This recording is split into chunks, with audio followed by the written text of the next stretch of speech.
Y'all, I am truly out of shape. The elevator on my side of the building is out again. Therefore,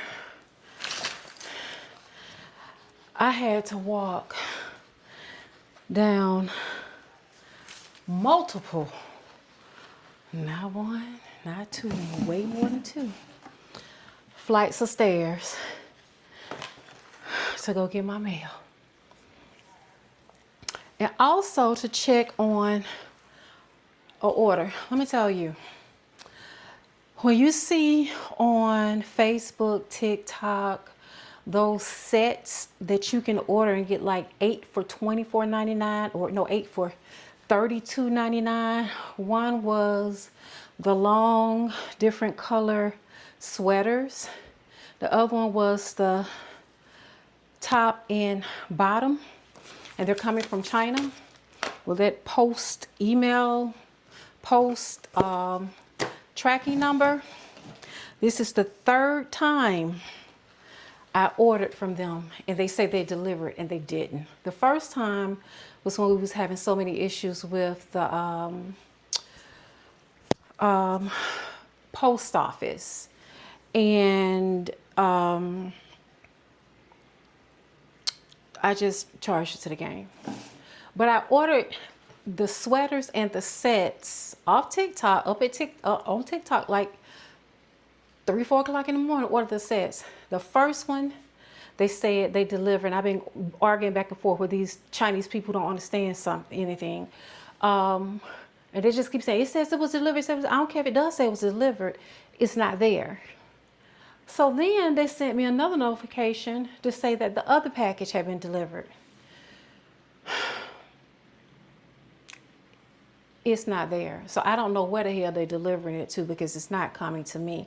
I don't feel like fighting with them, but I'm telling you now, when you see those places that says that they have those sets, you can get 6 or 8 for like $24.99. Don't do it. Don't do it. You might as well just give your money away. But I'm almost done straightening up. I need to water them plants. Then we're going to sit down and we're going to have a conversation. Okay, a couple of things.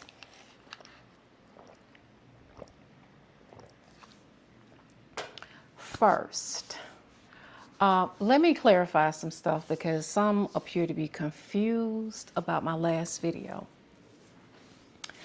When I said that I was feeling resentful about some things, first let me say this. My channel, because also from a previous comment, my channel, the name of my channel is, I think I changed it to Over 50 Diaries, Single Over 50 Diaries, or something like that. Life Over 50 Diaries. So my channel is about my life, current and past. So you will get some story times, you will get life experiences, you will get observations that I've noticed from other people's experiences. You'll get all of that. So on the previous, before the last post, where I was talking about the guy that I had dated, who I found out, me and my girlfriend found out that he was playing both of us at the same time. And he knew he was playing both of us at the same time, because he could see that we were friends. So that's that. Someone came on my post and said, give it up, you need to get over it, blah, blah, blah, blah, blah, blah, blah, blah, blah. And I think that a lot of times, especially women, they like to pick and choose, when women are talking to other women, they like to pick and choose what they can use as a means of chastising you. That's a good word, chastising you. And even if that means taking it totally out of context. Now, I do understand that whenever I have conversations on here, I jump around from here, there, and everywhere. Sometimes I'll be over here, and then I'll go over here, and then I might come back over, and then I will eventually get back to over here. That's that. Like I'm doing now, which is really about this last video and the one before that. But anyway, so I'm trying to understand what was it in the video before this one, whenever I was doing my story time, what was it in there that made anyone think that I hadn't got over it, or that I was holding on, or anything like that? I had a story time, and a lot of times whenever I have these story times, and even with my channel, it's about dialoguing with the sisters to let them know that they're not the only ones who have experienced certain things. They're not the only one that is going through certain things. And also hopefully help someone who maybe hasn't experienced it to keep them from experiencing it. Hence my younger sisters, nieces, whatever you know, because some call me auntie, whatever. So that situation was basically just talking about how shady women can be. Experiences, because I'm more and more as time progresses, I have begun to be a little bit more not so, I'm not going to say not so welcoming, more cautious of who I let in my circle, more cautious of who I give my phone number to. A little, I'm not going to say, well, yes, a little standoffish a bit in bringing other people's energy around me.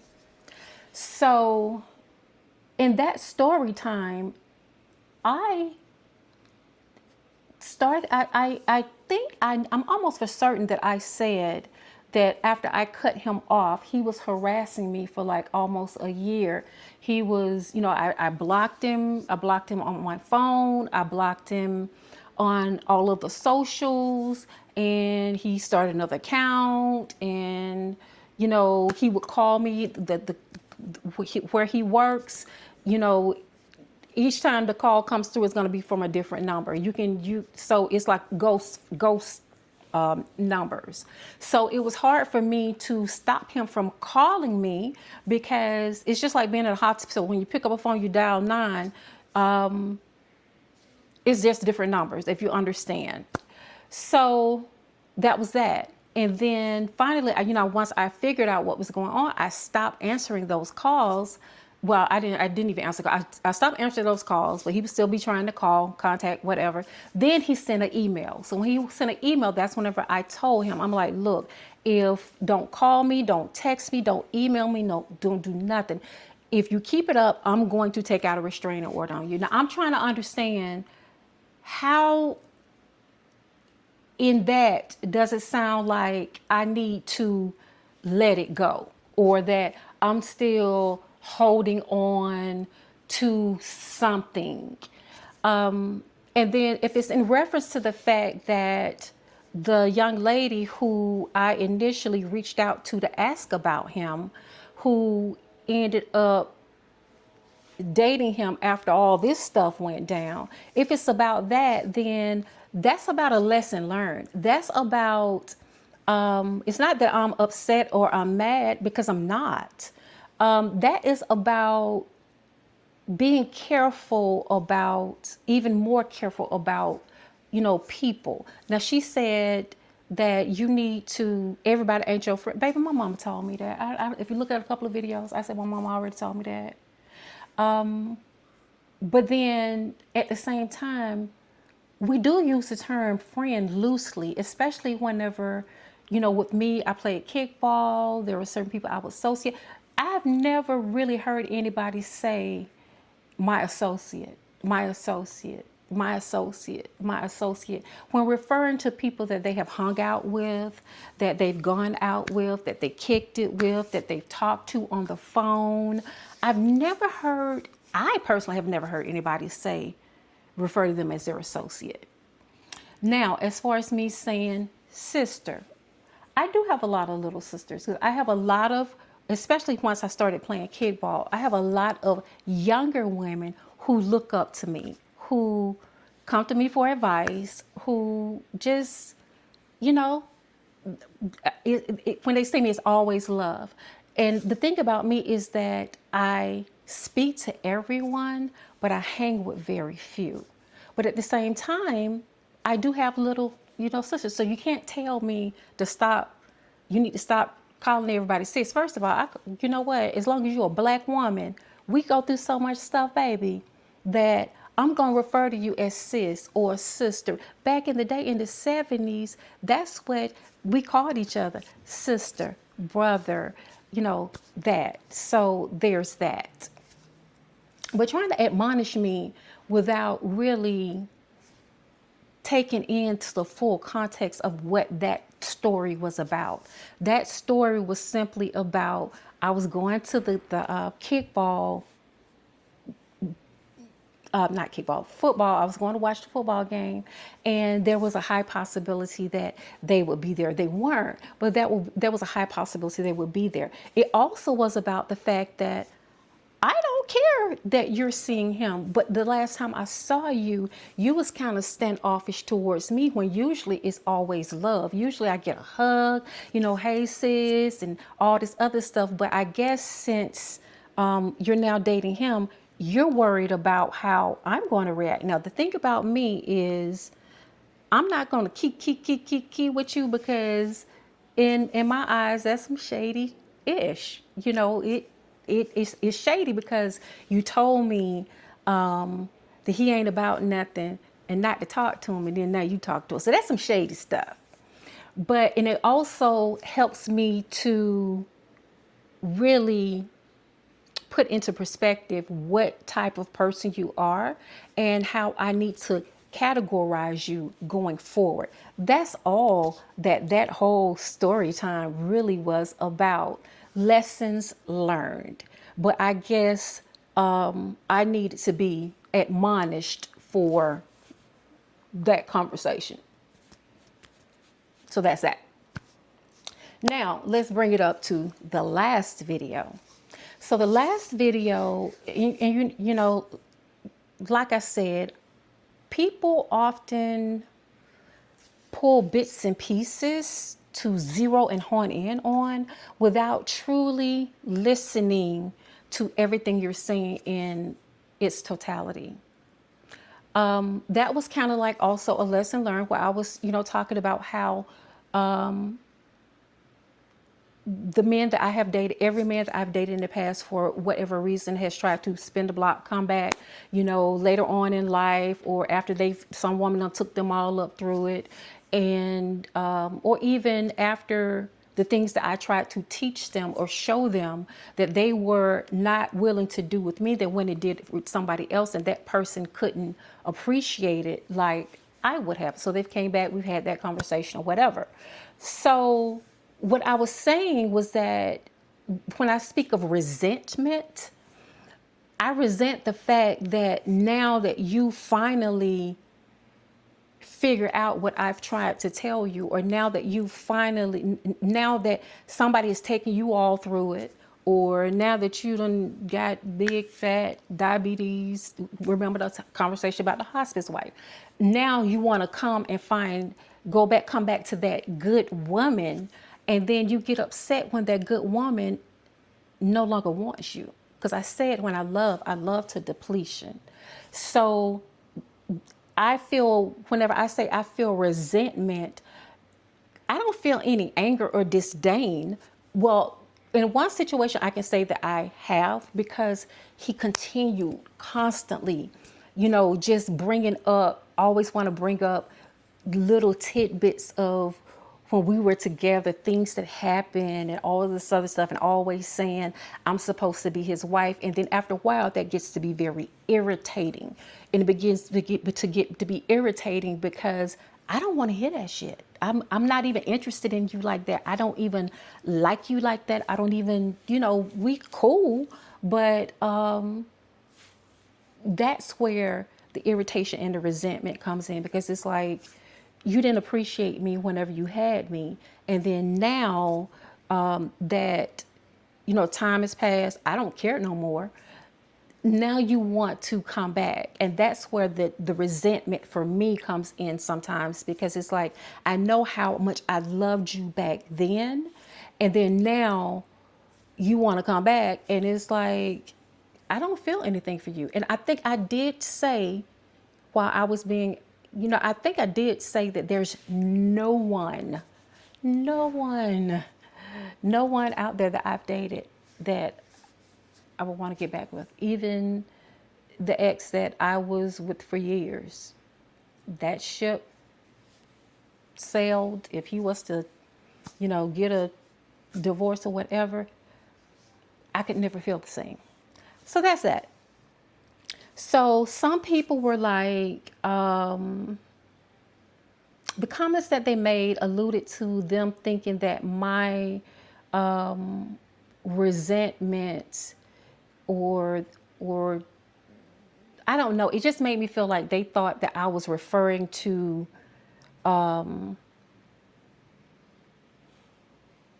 romantic. They thought that I was referring to someone I had dated. But the resentment that I was speaking of here recently has nothing to do with a person. It has nothing to do with any exes.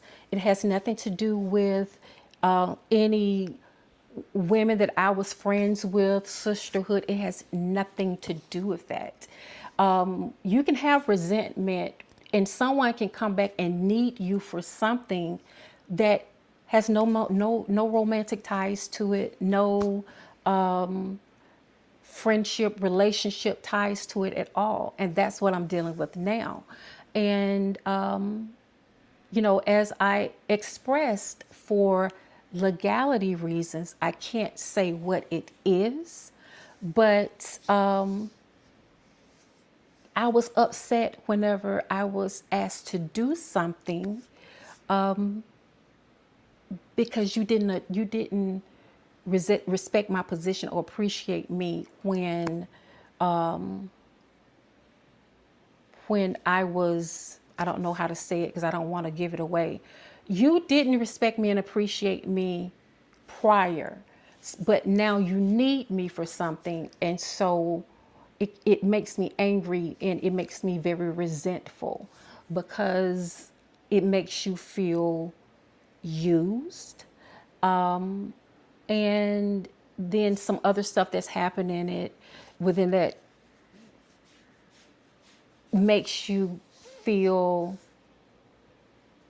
you're being made to feel guilty for being resentful about the situation, if that makes sense. So I just wanted to clear that up and make sure that people understood that whenever I was talking about being resentful or, being taken for granted, what's going on with me right now has nothing to do with, it doesn't have anything to do with a man.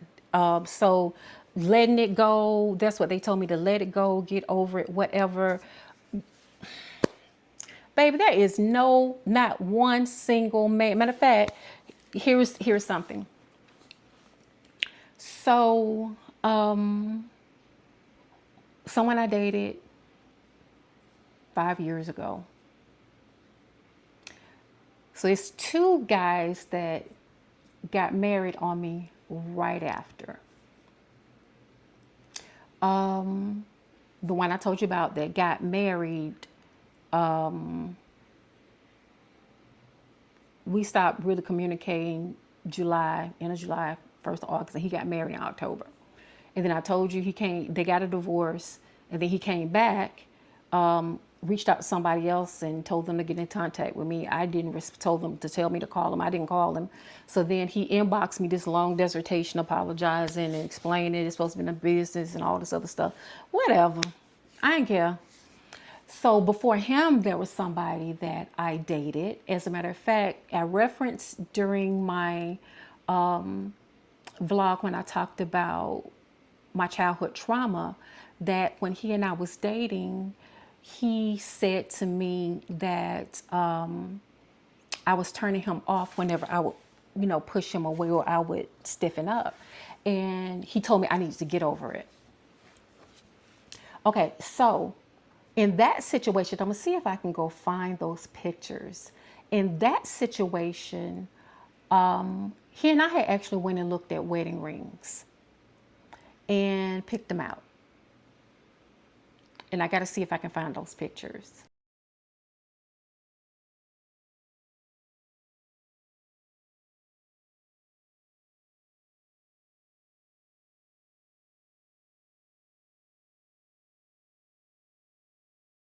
We had went to Zales and then we went to Jared's, and he was like, so whenever I do, I'll know what kind you want and all this other stuff. Okay. So after we stopped seeing each other, within 6 months, he got engaged. But here is the kicker. The kicker is when I saw her ring on social, it was the exact ring that I had picked out. So in my mind, I'm like, okay, so you had me picking out a ring for another woman. Cool. So I learned this morning that they're now divorced too.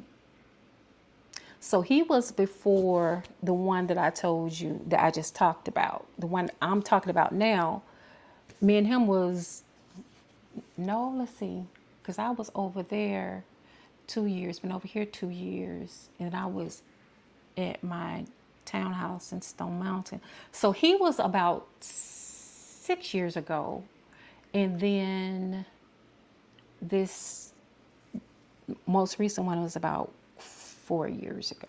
So those are two men that got married that evidently, one evidently was already engaged and planning a wedding when we was seeing each other. And the other one, either he got engaged, he was dating her when he was dating me. And anyway, honey, the bottom line is that I dodged some bullets, and God has made me very, I have a certain level of intuition that I listen to. But being 55 years old, oftentimes we women who've never been married before are admonished for having never been married. Think there's got to be something wrong with you. But then I also look around and I see some people that have been married 2 times, 3 times, 4 times. So is it something wrong with me, or am I just more picky? Or is it something wrong with me, or I'm just waiting on the right one? That is how I see it. I see it as I dodged so many bullets. Even with my ex-fiance, he's on his second marriage, but I still see him as being dodged a bullet. And the one where she was saying you need to let it go because the girl is now with the guy that I had been dating.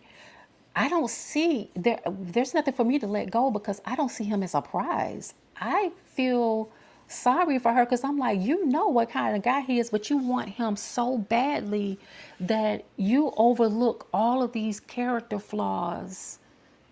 You know that he was seeing me and this other person at the same time, but now you choose to date him. And whenever I see women like that, I'm like, just like I would see women that would still date Future. Why? I mean, date, what's his, some of these, I don't understand. So that's that.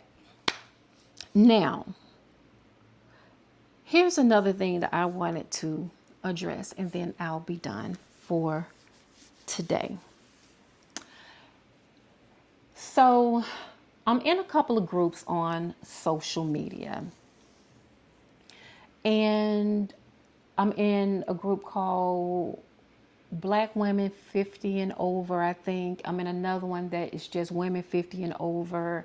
I'm in Atlanta Black Singles. I'm in a couple of groups. I just recently started getting back into groups because after everything that happened with my group, I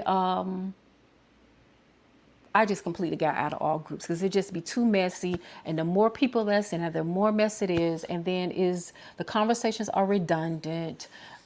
It's really not conducive at all. So now at this point for me, the groups that I'm in is for the most part for shits and giggles. So what I did want to address is that, ladies,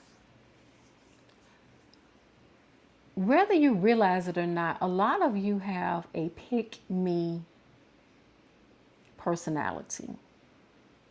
And the reason I say, and this is just my opinion, the reason I say this is that men pose a lot of questions. Let me say this first.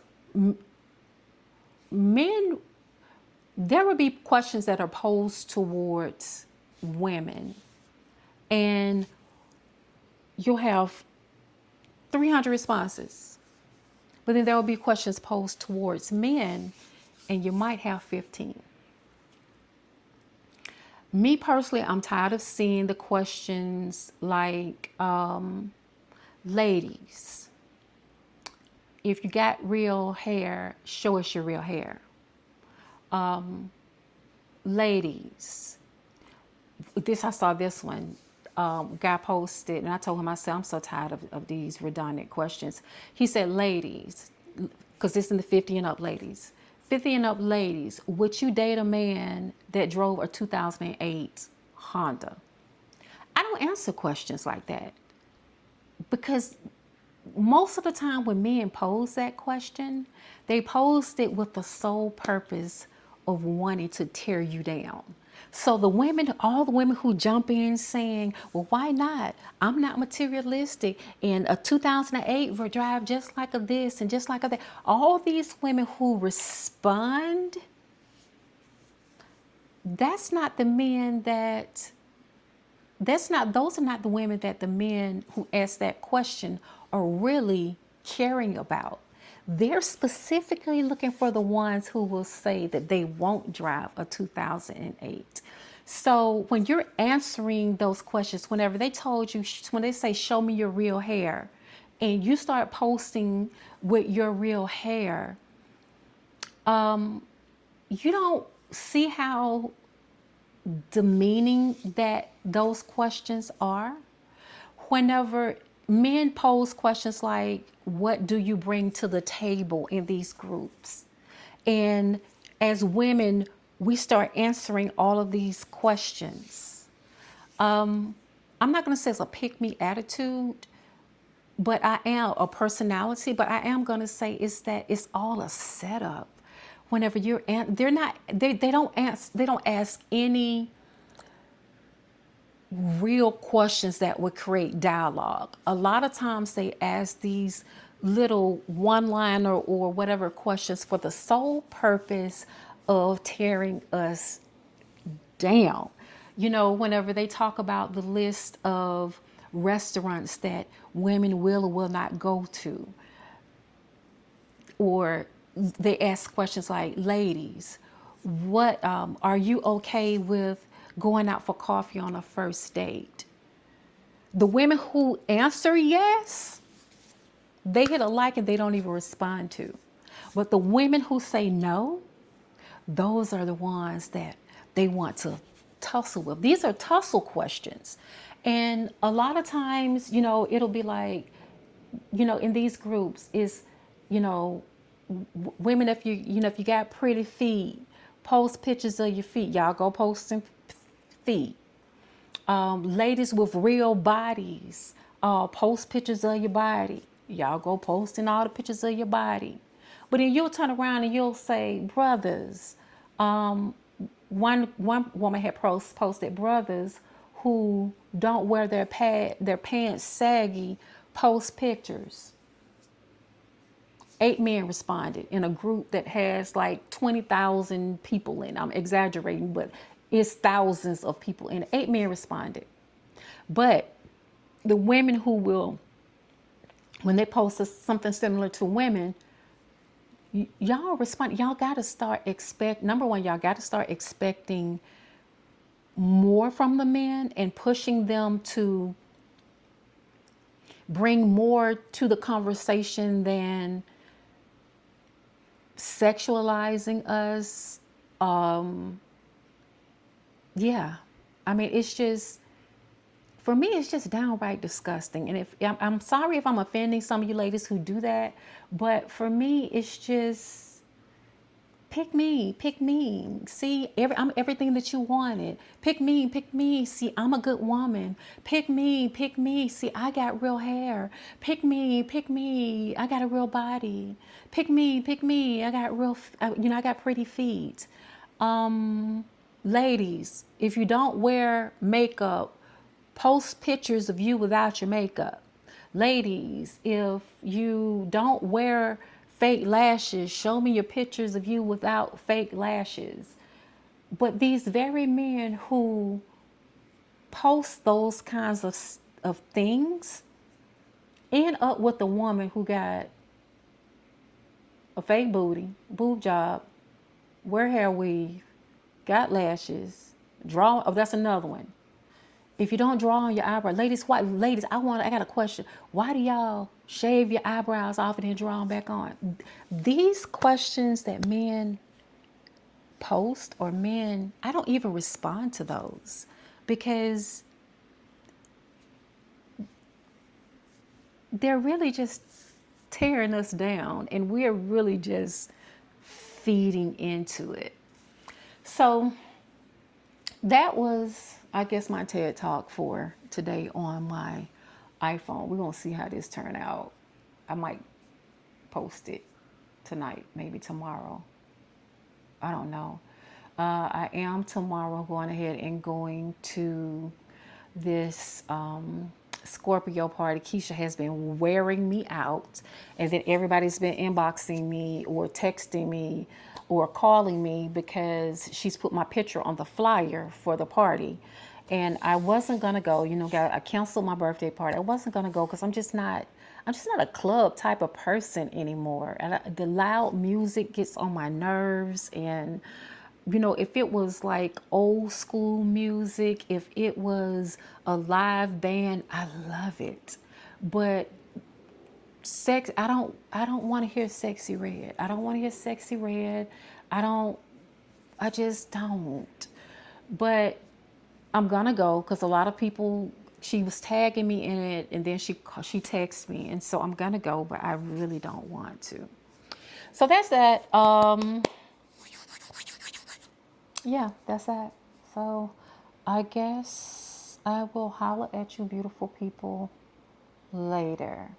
I am going to start filming on my phone because I want to just really start getting some in the moment content. Just whip out my phone without having to pull out the DJI Pocket 3 and carry it everywhere. All right. Love you, beautiful people. Let me know what you think of this video that was filmed on my iPhone. Talk to you later.